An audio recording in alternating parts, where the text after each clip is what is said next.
What's up guys and welcome to this new video.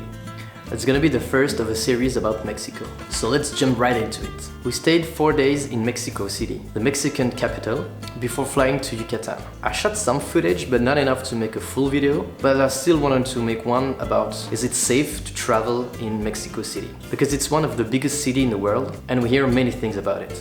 Okay, so first, a little bit of context. Mexico City was founded in the 4th century and officially ranked the 21st among the biggest cities in the world, with 8.8 million inhabitants. If counting the whole agglomeration, Mexico City is roughly 60 kilometers by 40 kilometers wide and is estimated around 26 million inhabitants, which then makes it the 6th biggest city in the world. So it's like super giant. Like every mega cities, some areas are safer than others. So don't hesitate to ask at your hotel desk or your reception. They will know better than I which neighborhood is good to go. For example, we stayed in Condesa.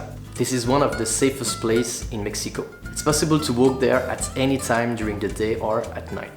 There are many bars, many clubs, many restaurants, which create an awesome atmosphere. This is actually why we choose it. After, in some areas, it depends, you don't necessarily risk your life, but you never know what can happen, so better to stay aware of your surrounding and always check around you what's happening. Like in Tepito or Centro Histórico, those places could be very crowded at some times, so you can easily get pickpockets, so you can easily get pickpockets or mugged, so it's better to be aware of that.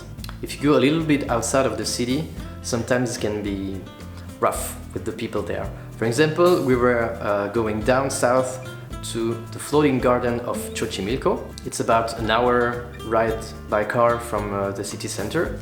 Just before arriving at the docks, we could see 2 guys, I remember, on their bicycles, and they started to follow us. As soon as we arrived maybe 20 meters from the docks, they kept staring at us, and the driver said that they were waiting for us to go out to show us the path to the docks, but we were already arrived. And he told us that they do that to tourists and then they ask them for money. So yeah, nothing so special, nothing so serious, but just have to know that you can be bothered on the streets, especially I think if you don't speak Spanish. At the end, we didn't even took the boat ride because it was empty. I don't know, maybe it was because we were a weekday. Maybe during the weekend there is more people, so it felt really like, I don't know, like a tourist trap, you know? So we just asked our Uber driver to take us back to the city center. So back on the road, hitting downtown, and that gave us some more time to talk with our driver, who is a very kind guy. He explains a lot about Uber there in Mexico, that it's completely legal and there's usually no problem, especially in Mexico City, and it's not the case in every city, I told you. I made a video in Bali, I put you the link. It was not a good idea at all to take Uber there.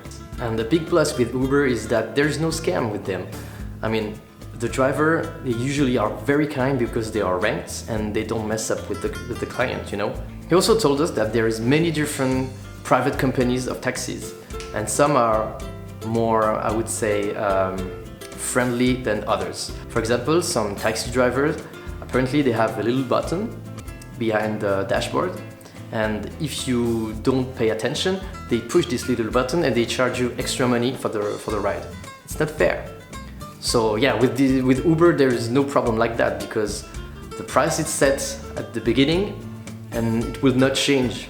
So as soon as we get out of the car, we went to the first shop, bought a SIM card with data on it for like, I don't know, 15 bucks, 1 giga, and then it was easy to call any Uber without struggling to find a Wi-Fi on the streets or in the Starbucks or whatever. It was also very useful during our trip later in Yucatan. Oh, and by the way, I give you a promo code for Uber ride in the description below. So yeah, I mean, for me, in my opinion, Mexico City is not less safer than other places in the world. For example, we walked in one afternoon from our hotel in Condesa to the Museum of Anthropology, and then we hit back south to Frida Kahlo's museum, you know, the Blue House, and we stopped on the way to Mercado Roma. It is actually very good food.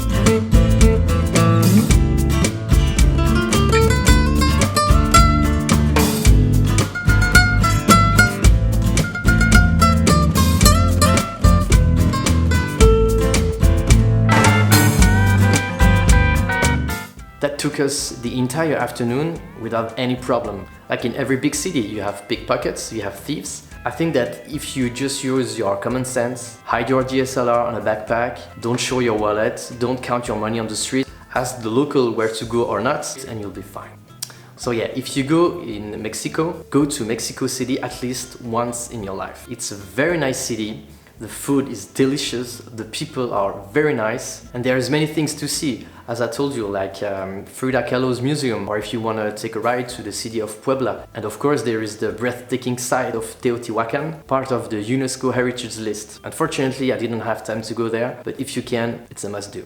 Well, I hope this video was useful for you. If it's the case, let me know in the comments. Don't hesitate to smash the thumbs up and subscribe, because as I told you, the Mexico series just began, and I promise that the other video will be much more visual and immersive. I'll see you then, bye!